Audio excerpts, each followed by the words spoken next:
up, everybody? It's Nate with Sonic Electronix. I'm here with Derek.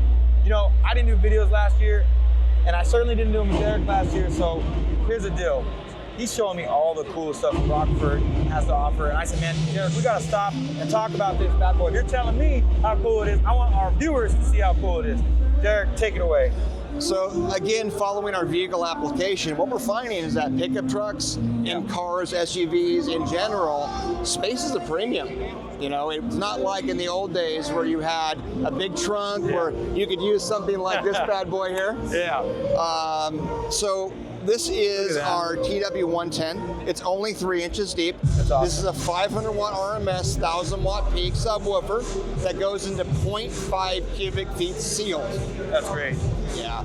So this Look at that is surround too on there. yeah, it's really an incredibly sounding speaker. We've actually got 4 of them in our demo vehicle over here in a downformat application. So what else do we need to know about it as far as technologies go? well, we have dual no mix spider. You can't really see it right there, but there's one there.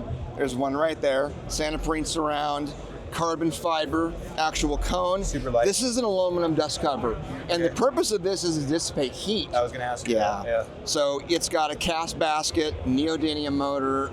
It is just the go-to speaker for applications like under the seat of pickup trucks. Are you guys doing anything with vehicle specific in the future with R&D on this thing? Like using this as a centerpiece to that? So we actually have the 12-inch version right behind me that we released last year at SEMA. Okay. And that's part of our 24, I believe, and up Jeep kit.